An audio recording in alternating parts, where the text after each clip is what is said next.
வாழ்க வையகம், வாழ்க வளத்துடன் உலகெங்கும் இருக்கும் ஆன்மீகம் வேர்ல்ட் அன்பர்களுக்கு டாக்டர் டிவைன் தினேஷன் அன்பான வணக்கம். நம்ம வந்து ஒரு ராசியோட ஜென்ம ரகசியத்தை பார்க்க போறோம். அதாவது அவங்களுடைய லைஃப் எப்படி இருக்கும் அப்படின்றத பார்க்குறோம். அது அது எப்படி சார் நம்ம சொல்ல முடியும்? எல்லாருக்கும் ஜென்ரலானா நம்ம சொல்றோம்ல, இப்ப இவன் வந்து அவங்க அப்பா மாதிரி, அம்மா மாதிரி, அவங்க தாத்தா விட்டதை இப்ப பேரன் பிடிக்கிறான் அப்படின்னு சொல்றோம்ல, அதெல்லாம் என்ன? DNA pattern. அந்த ரத்தத்துல அந்த டிஎன்ஏ வருது. சரி. இது வந்து ஒரு குடும்பத்துக்கு சொல்றோம். ஓகே. இப்போ உலகத்துல ஒரு 800 கோடி பேர் இருக்காங்கன்னா, அந்த 800 கோடி பேரையும் ஒரு 12 ராசியா பிரிச்சிடலாம். ஒரு ராசிக்கு இப்படிதான் இருக்கும் குணம். சரிங்களா? ஒரு ராசிக்கு இப்படித்தான் இருக்கும். அந்த ராசியில ஒரு நட்சத்திரம் இருக்கும். அந்த நட்சத்திரத்துக்கு ஒரு பாதம் இருக்கும். அந்த குணம் எல்லாமே இப்படிதான் வந்துட்டு இருக்கு. இது வந்து இன்னைக்கு நேத்து இல்ல, பலாயிரம் வருஷமா ரிஷிகள், முனிகள் ரிசர்ச் பண்ணி பலாயிரம் புக்ஸும் இதுல இருக்கு. இவ்வளவு வருஷமா இந்த மெத்தட் வந்து சஸ்டெயின் ஆயிட்டு இருக்கு. சரிங்களா? இதை பல புக்கை படிச்சு தான் இன்னைக்கு எல்லாருக்கும் புரியிற மாதிரி ஈஸியாக நம்ம வந்து உங்கள் ராசிக்கு எப்படி இருக்கும்னு சொல்ல போகிறோம். சரி, இதனால என்ன சார் நல்லதுன்னா, நம்ம நமக்கு வந்து எது ஒர்க் ஆகும், எது ஒர்க் ஆகாது, எது செஞ்சால் நம்மளுக்கு தேவையானது கிடைக்கும்ன்றது தெரிஞ்சாலே நம்ம வாழ்க்கையில் முக்காவாசியான பிரச்சனை தீந்துரும். அதே மாதிரி நம்ம வீட்டில் இருக்கவங்களும் நம்மளை சுற்றி இருக்கவங்களுடைய ராசி இதுன்னு நம்ம தெரிஞ்சுக்கிட்டோம்னாலும் அவங்க குணம் இப்படி தான் இருக்கும்னா நம்ம புரிஞ்சுக்கிட்டா அவங்கள ஹேண்டில் பண்ணுறதும் நம்மளுக்கு ஈஸியாக இருக்கும். இது வந்து பர்சனலாக வீட்டில் இருந்தாலும் சரி, வெளியே ஆஃபீஸ் இருந்தாலும் சரி. இப்போ ஒவ்வொன்றா உங்கள் ராசிக்கு பார்ப்போம் வாங்க. கடக ராசி, கடக லக்னம். உங்களுக்கு வந்து இந்த ஜென்ம ரகசியம் என்ன? லக்னம்னா இந்த லா போட்டு 2 கோடு போட்டிருக்கோம், அதான் லக்னம். ஒரு சார்ட்டில் பாருங்கள். இப்போ இது வந்து பெண் வீடு, நீர் நீர் பஞ்சபூதம். பெண் வீட்டில் இது வந்து ராணி வீடுன்னு சொல்லுவோம். அதாவது 12 ராசி கட்டத்துக்கும் இதுதான் ராணி. இவங்க தான் தாய். ஆதி பராசக்தின்றது இந்த வீடு தான். இவங்க தான் வந்து அம்மனா நம்ம வழிபாடு பண்ணுறோம். எல்லாருக்கும் அம்மா ராசி அப்படின்னா இந்த வீடு தான். ஸோ இந்த வீடு வந்து சந்திரன் ஆதிக்கப்பட்டது. சந்திரன்ற கிரகத்தை தான் நம்ம வந்து தாயாகவும் நம்ம வந்து வழிபாடு பண்ணுறோம். இவங்களோட குணமும் பார்த்தீங்கன்னா, அந்த தாய்க்கான குணம் ரொம்ப நல்லாயிருக்கும். நீங்கள் ஒன்றும் இல்லை, உங்கள் வீட்டிலே பாருங்கள், யாருன்னா சந்திரனில் யாராவது குழந்தை இருக்கும், ஒரு 2 வயசு 3 வயசு குழந்தை இருக்குன்னா கூட பாருங்கள், அது சாப்பிட்றதுக்கு முன்னாடி எடுத்து வந்து உங்களுக்கு ஊட்டும்.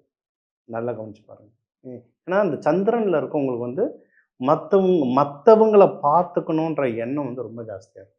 அதுவும் உங்களுக்கு யாருன்னா ஹஸ்பண்டோ ஒய்ஃபோ கடக ராசியோ லக்னத்தில் அமைஞ்சிட்டாங்கன்னா, உங்களுக்கு நீங்கள் வந்து சாப்பாட்டுக்கு வந்து கவலைப்படவே தேவையில்லை. எப்போ கவலைப்படணும்னா, அவங்க எங்கன்னா 10 நாள் ஊருக்கு போகிறாங்கன்னா தான் கவலைப்படணும். அதுவும் அவங்க வந்து ஃபேமிலியை விட்டுட்டு சீக்கிரம் வெளியவும் போக மாட்டாங்க. ஃபேமிலியை பார்த்துக்கிறது தான் அவங்களுடைய ஃபஸ்ட்டு ப்ரியாரிட்டியாக இருக்கும். சாப்பாடு வெளியே ஹோட்டலுக்கு போகணுன்ற அவசியமே இருக்காது. இவங்களும் சூப்பராக செஞ்சு போடுவாங்க. அந்த பேம்பரிங்னுவாங்க, பார்த்து பார்த்து சொல்லுவாங்களே, என் பொண்டாட்டி பார்த்து பார்த்து செய்யும், எங்கள் அம்மா என்ன ரொம்ப பத்திரமா பார்த்துப்பாங்க. இந்த பார்த்து பார்த்து செய்கிறது என்னன்னா கடகராசி.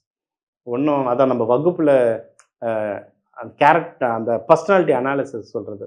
கடகராசி ஈஸியாக நீங்கள் கண்டுபிடிக்கணும்னா, இப்போ நம்ம எல்லாருக்கும் ஃப்ரெண்ட்ஸ் இருப்பாங்க. ஒரு 5, 6 ஃப்ரெண்ட்ஸ் இருப்போம் ஒரு கேங்கில். எல்லா ஃப்ரெண்ட்ஸும் எல்லார் வீட்டுக்கும் போவோம்ல. போவோம் சும்மா கா எல்லார் வீட்லையும் அம்மாங்க எதனா காஃபி, டீ கொடுப்பாங்க. நாங்கள் ஸ்கூல் படிக்கும்போது நம்ம அப்படி தான். வாரத்தில் 7 நாளும் ஒவ்வொருத்தன் வீட்டுக்கு ஒவ்வொரு நாளும் சுற்றிட்டு இருப்போம். அதில் ஒரு ஃப்ரெண்டோட அம்மா மட்டும் நல்லா பார்த்துருக்கீங்களா? நீங்கள் வர்றதுக்கு முன்னாடியே நிறைய சமைச்சு வச்சுருப்பாங்க. ஸ்நாக்ஸ் செஞ்சு வச்சுருப்பாங்க. ஒரு ஃப்ரெண்டு வீட்டில் மட்டும் நைட் அண்ட் டே நம்ம தங்குவோம். இந்த ஸ்டடி ஹாலிடேஸ் வந்துருச்சு, ஆனுவல் லீவ் வந்துச்சுன்னா ஒருத்தன் வீட்டில் தங்கிட்டே இருப்போம். நல்லா கவனிச்சு பாருங்கள். என்னென்னா, ஒன்று அவங்க அம்மா நல்லா சமைச்சு போட்டுன்னு இருப்பாங்க, இல்லை அவங்க அவங்க அப்பா நல்லா வாங்கி போட்டுன்னே இருப்பார் வீட்டில். அதுக்காகவே அந்த வீட்டில் ரொம்ப நேரம் இருப்பான். அப்போது அந்த அங்கிள், ஆன்ட்டி அவங்கள ஞாபகம் வச்சு பாருங்க. அவங்க முகம் மோஸ்ட்லி வட்டமாக இருக்கும். இல்லை அந்த ஆன்ட்டி வந்து ரவுண்டாக பொட்டு வச்சுருப்பாங்க. இல்லை பன்னு மாதிரி கொண்டை போட்டிருப்பாங்க. இல்லை இந்த அங்கிள் பேர், இந்த ஆன்ட்டி பேர் ஏதாவது சந்திரன், நிலா, இந்த மாதிரி எதனா ஒன்று வரும். இதெல்லாம் கடகத்தோடைய ஒரு பர்சனாலிட்டி. அவங்க வந்து அவங்க பிள்ளைகளையும் சரி, மற்றவங்களையும் சரி நல்லா பார்த்துப்பாங்க. முக்கியமாக சாப்பாடு இதில் நம்மளுக்கு சாப்பாடு போட்டே நம்மளுக்கு வழி பண்ணி விட்டுருவாங்க. அவ்வளோ ஒரு நல்ல குணம் படைச்சவங்க. சரிங்களா? இவங்களும் இவங்களும் என்னன்னா ரொம்ப எமோஷ்னல். ஒன்று இருந்தால் ரொம்ப சந்தோஷமாக இருப்பாங்க. கடகராசி லக்னம்லாம் பார்த்தீங்கன்னா, ஒரு 10 நாள் 15 நாள் ஜாலியாக இருப்பாங்க. சந்தோஷமாக சிரிச்சுக்கிட்டே இருப்பாங்க. அதுவும் நம்ம வீட்டில் ஏதாவது ஒரு சோகம் நடந்தால் கூட அவங்க சிரிச்சுட்டு இருப்பாங்க. ஏன் சிரிக்கிற? எல்லாம் அழுகுறாங்கன்னா, நடக்கட்டும் விடு அப்படின்னு சொல்லிட்டு சிரிச்சுட்டு இருப்பாங்க.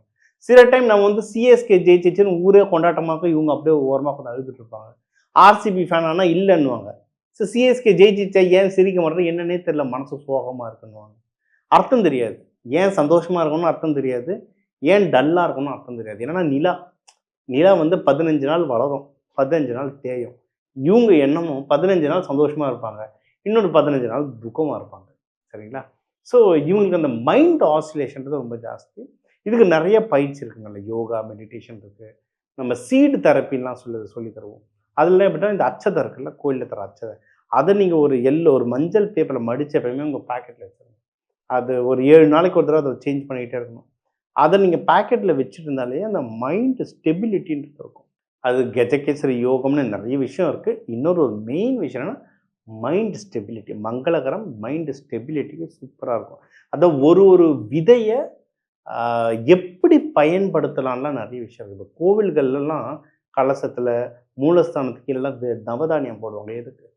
ஒரு ஒரு நவதானியத்துக்கும் ஒரு சக்தி இருக்கு. அத எப்படி நம்மளுக்கு கரெக்ட்டா யூஸ் பண்ண தெரிஞ்சதுன்னா, பணம் வேணுமோ, இல்ல நல்லா கல்யாணம் பண்ணணுமோ, இல்ல பிசினஸ் வளரணுமோ, என்ன தேவைகளோ அதுக்கேத்த மாரி அந்த தானியங்கள நம்ம நல்லாவே யூஸ் பண்ணிக்கலாம். அதெல்லாம் சீடு தெரப்பின்ற ஒரு சப்ஜெக்ட் வரும். அதையும் ஒரு நாள் நம்ம சீக்கிரம் இன்டர்வியூவா தனியா தரலாம். சரிங்களா? இது ஒண்ணு. ஸோ கடகம். இவங்களோட திருமண வாழ்க்கையும் பார்த்தீங்கன்னா, ஹஸ்பண்ட், ஒய்ஃப் மத்தவங்கள பார்த்துக்கிறதுல இவங்கள அடிச்சுக்க ஆள் கிடையாது. இவங்களுக்கு வர ஹஸ்பண்ட், ஒய்ஃபும் எப்படின்னா கொஞ்சம் லேசியா இருப்பாங்க. ஏன்னா இவங்களுக்கு 7ஆம் வீடு மகரம். மகரம் சனி பகவான் வீடு கொஞ்சம் மந்தமா இருப்பாங்க. அவங்களுக்கு இவங்க தான் ரொம்ப வேலை செஞ்சு குடுத்துட்டு இருக்க மாரி இருக்கும். ஆனா அந்த ஹஸ்பண்டோ, ஒய்ஃபோ அ ஒரு ரெஸ்பான்சிபிளா இருப்பாங்க. ரெஸ்பான்சிபிலிட்டி எடுத்துக்கிட்டு குடும்பத்த பார்த்துக்கிறது நல்லது. ஸோ இவங்களுக்கு திருமண வாழ்க்கையில ரொம்ப நல்லாயிருக்கும். அது இந்த இன்டர்வியூ ரிலீஸ் பண்ணும்போது, குரு வந்து கடகத்துடைய வீட்ல தான் இருக்காங்க. ஸோ டைம் வந்து ரொம்ப ரொம்ப சூப்பரா இருக்கு. பிசினஸ் இவங்களும் அரசாங்க ஜாதகம். ராணி வீடுன்னு சொல்லியாச்சு. அரசாங்க உத்தியோகம் கிடைக்க நெறைய வாய்ப்பு இருக்கு. கடல் தாண்டி பிசினஸ் பண்றதுக்கு நெறைய வாய்ப்பு இருக்கு. இவங்க வழிபாடு பண்ணலான்னா, மீனாட்சி, காமாட்சி, விசாலாட்சி இந்த மாரி ஆட்சியில இருக்க பெண் தெய்வங்களுக்கு அபிஷேகம் பண்ணி வழிபாடு பண்ணாங்கன்னா, வாழ்க்கை இவங்க வந்து ராஜா, ராணியா தான் வாழ்வாங்க. இப்ப தமிழர்கள்னு எடுத்தீங்கன்னா, தமிழ்நாட்டுல ஒரு 10,00,00,000 பேர் இருக்காங்க. வெளிநாட்டுல ஒரு 2,00,00,000 பேருக்கு மேல இருப்பாங்க தமிழர்கள். ஒரு 12,00,00,000 பேர். நீங்க ஒரு ஒரு ராசி லக்னம்னு எடுத்தீங்கன்னா, ஒவ்வொரு ராசி லக்னத்துக்கும் ஒரு 2,00,00,000 பேராவது இருப்பாங்க. இது எல்லாருக்குமே பொதுவான பலன்களா சொல்லியிருக்கேன். இதுதான் அடித்தளம். இது பொதுவான பலன். இது வந்து நீங்க வேற ராசி, லக்னம், நட்சத்திரம், உங்களுடைய கிரகம் இந்த அமைப்பு வச்சு நெறைய விஷயம் மாறும். அதாவது வாழ்க்கையில மனுஷனுக்கு 2 வித்தியாசமா இருக்கும். ஒண்ணு கைரேகை. 800,00,00,000 பேர் இந்த உலகத்துல இருக்காங்க. 800,00,00,000 பேருக்கும் வேற வேற கைரேகை. அதே மாரி ஜாதகம். 800,00,00,000 பேருக்கும் வேற வேற ஜாதகம். இப்போ குடுத்திருக்கிறது பேஸ் லைன். இது உங்களுடைய ஜாதக கட்டத்த வச்சு நெறைய விஷயங்கள் மாறும். சரிங்களா? இத தாண்டி உங்களுக்கு இல்ல சார் நீங்க சொன்னது எனக்கு நெறைய விஷயம் இதுவே மேட்ச் ஆச்சு. இத விட எனக்கு ஒரு முக்கியமான நான் ஒரு ப்ரமோஷனுக்கு வெயிட் பண்றேன். நான் ஒரு கல்யாணத்துக்கு வெயிட் பண்றேன். நான் வந்து இப்ப லவ்வுக்கு வெயிட் பண்றேன். இல்ல ஒரு பிசினஸ் ஸ்டார்ட் பண்ண போறேன். முக்கியமான டிசிஷன் எடுக்கணும். நான் என்ன பண்றதுன்னு உங்களுக்கு சந்தேகம் வருதுன்னா, நீங்க வந்து நம்ப அ ஜா என் நம்பர் இதுல இருக்கு. கால் பண்ணிட்டு ஜாதகம் குடுங்க. கன்சல்டிங் எடுத்துக்கோங்க. டீட்டெயில்டா சொல்றேன். பரிகாரங்கள். பரிகாரங்கள்ல நெறைய வகை இருக்கு. நம்ம பரிகாரங்கள் பத்தி நெறைய இன்டர்வியூ நம்ம இதுல போடலாம் சீக்கிரம். பட் அதுக்கு முன்னாடி தெய்வ வழிபாடு, எந்த தெய்வ வழிபாடு? இப்ப சிவன்லயே 1008 ரூபம் இருக்கு. 1008 அதுல 1 பைரவர். அந்த பைரவர்லயே 64 ரூபம் இருக்கு. அந்த மாரி எதுக்கு இத்தன ரூபம்? கடவுள் ஒண்ணு, அப்புறம் ஏன் இத்தன ரூபம்? ஒரு ஒரு தேவைக்கு ஏத்த மாரி ஒரு ஒரு ரூபங்கள் இருக்கு. அது எந்த ரூபத்த எப்படி வழிபாடு பண்ணணும்? இல்ல நான் கோவிலுக்கே முடியாது. நான் வீட்ல தான் இருக்கேன். நான் வீட்ல இருந்தே எப்படி பண்றது? ஹோம் ரெமெடிஸ்ன்னு சொல்லுவோம். வீட்ல இருந்தே வாழ்வியல் பரிகாரங்கள்லாம் இருக்கு. ஒண்ணும் இல்ல. கிச்சன்ல இருக்கிற தானியங்கள வச்சே மேஜிக் பண்ணலாம். இந்த மாரி விஷயங்கள் இருக்கு. வேணுன்றவங்க தாராளமா கால் பண்ணுங்க. என்னால என்ன முடியுமோ அந்த நல்ல விஷயங்கள் சொல்றேன். கேட்டு யூஸ் பண்ணி வாழ்க்கையில முன்னேற டாக்டர் டிவைன் தினேஷன் வாழ்த்துக்கள். வாழ்க வளமுடன்.